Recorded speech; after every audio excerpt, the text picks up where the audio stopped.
സംഭവം പൊളിച്ചു കേട്ടോ. അപ്പോൾ എന്തായാലും ബ്രെഡ് എടുത്തിട്ടുണ്ട്. ട്രയാങ്കിൾ ഷേപ്പിലൊന്ന് കട്ട് ചെയ്തെടുക്കുന്നുണ്ട് കേട്ടോ. ഇനിയിപ്പോൾ നമുക്ക് ഇതിലോട്ട് കുറച്ച് നട്ട്സും കാര്യങ്ങളൊക്കെ ആവശ്യമുണ്ട്. ഞാൻ സൈഡൊന്നും കളഞ്ഞിട്ടില്ല, നല്ല ഭംഗിയുണ്ട് കേട്ടോ ബ്രെഡ് കാണാൻ. അതിനുശേഷം പഞ്ചസാര ഒന്ന് മെൽട്ടാക്കിയിട്ട് എടുക്കുന്നുണ്ട്, ഷുഗർ സിറപ്പ് ഉണ്ടാക്കാൻ വേണ്ടിയിട്ടാണ്. പിന്നെ കുറച്ച് പഞ്ചസാര ക്യാരമലൈസ് ചെയ്യാൻ വേണ്ടിയിട്ടും എടുക്കുന്നുണ്ട് കേട്ടോ. അതിനുശേഷം 2 സ്പൂണ് കസ്റ്റാർഡ് നമ്മൾ പച്ചവെള്ളത്തിലൊന്ന് മെൽട്ടാക്കി അവിടെ വെച്ചിട്ടുണ്ട്. ക്യാരമലൈസ് ചെയ്ത ഷുഗറിലോട്ട് കുറച്ച് വെള്ളം ആഡ് ചെയ്തിട്ട് ഒന്ന് മെൽട്ടാക്കി എടുത്ത ശേഷം പാലും കൂടി ആഡ് ചെയ്ത് കൊടുക്കുന്നുണ്ട്. തിളച്ച ശേഷം കസ്റ്റാർഡ് മിക്സും കൂടെ ഒഴിച്ച് കൊടുത്ത ശേഷം ഒന്ന് കുറുക്കിയെടുക്കുന്നുണ്ട്. പിന്നെ എന്താ ബ്രെഡ് ഒന്ന് പൊരിച്ച് മാറ്റി വയ്ക്കുന്നുണ്ട്. ശേഷം നമ്മൾ ഷുഗർ സിറപ്പിലൊന്ന് ഡിപ്പ് ചെയ്തിട്ട് അതും കൂടെ ഒന്ന് മാറ്റി വയ്ക്കുന്നുണ്ട്. പിന്നെ എന്താണ് നിരത്തി അങ്ങ് വെച്ച് കൊടുക്കുക. കസ്റ്റാർഡിൻ്റെ സിറപ്പ് മുകളിലോട്ട് അങ്ങ് ഒഴിച്ച് കൊടുക്കുക.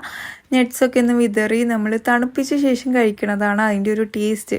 ക്ഷമയില്ലാത്തതുകൊണ്ട് അപ്പം തന്നെ കഴിച്ചു കേട്ടോ. നല്ല അടിപൊളി ടേസ്റ്റാണ്. സേവ് ചെയ്യാനും ഷെയർ ചെയ്യാനും മറക്കരുത്. മറ്റൊരു വീഡിയോയിൽ കാണാം. അതുവരേക്കും എല്ലാവർക്കും ബൈ.